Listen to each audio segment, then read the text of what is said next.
Good morning. I'm at Clark and Lake on the Blue Line as I head out once again to the Forest Park Bridge.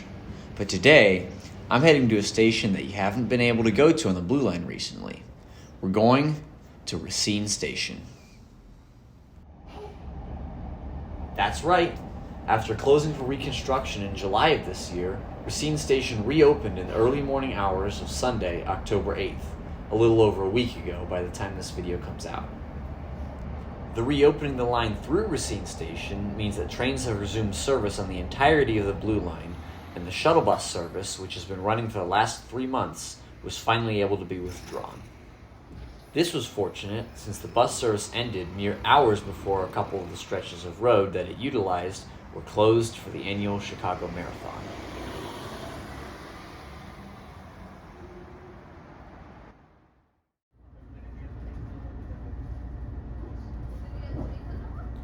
The first thing that you'll notice getting off at Racine Station is that work is very much still in progress here at the station, and the construction crews have very much taken advantage of the extra wide median around the tracks for staging construction equipment. The most obvious difference that you'll spot is that the Racine Avenue entrance is still closed. If you come here to the east end of the platform, you can see that work is still being done on the eastern platform extension. This will connect to the new entrance, which is being built over the course of the next year.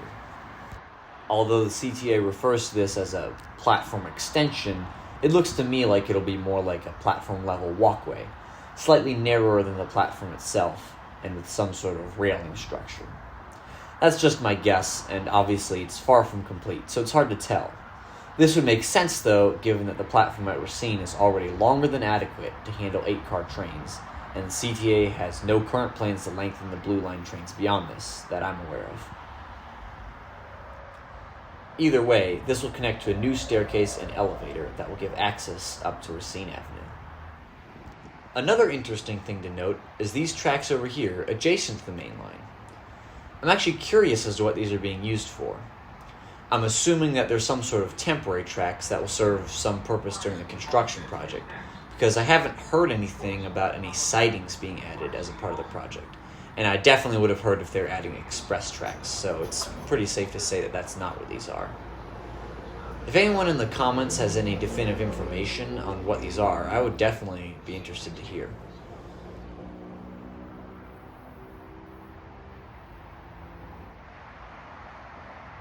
Anyway, taking a walk down the station platform, we can see that on the whole, much like at Clinton Station, the platform looks like it's been given a modest cleaning, but not a whole lot of reconstruction work has occurred on the rest of the station.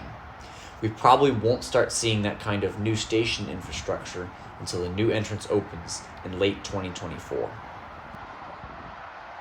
Finally, down at the western end of the platform, we can see that the Loomis ramp, which connects the tracks to the Pink Line, has been reconnected to the tracks here, although it looks like trains may not be using the ramp yet, as the associated signals and the wayside route selector have all been hooded.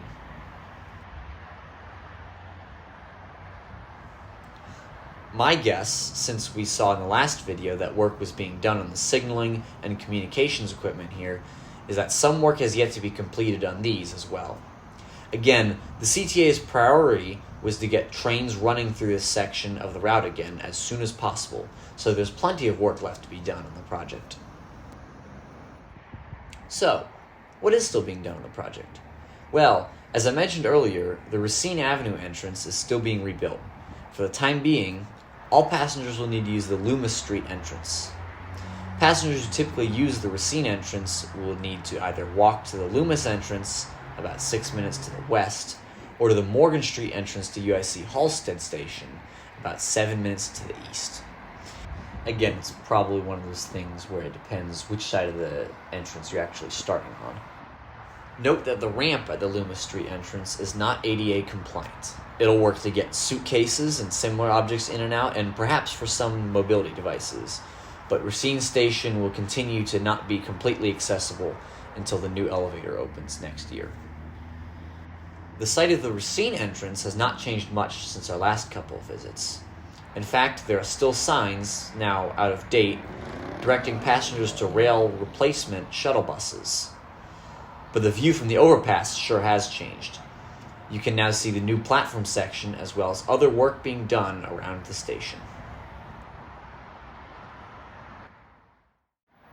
Lastly, there is also some improvement work being done that will unfortunately affect service on the entirety of the Blue Line.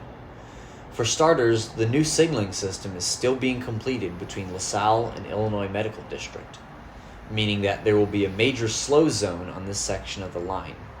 And of course, there are still numerous slow zones on the yet-to-be rebuilt section of the line from Illinois Medical District to Forest Park.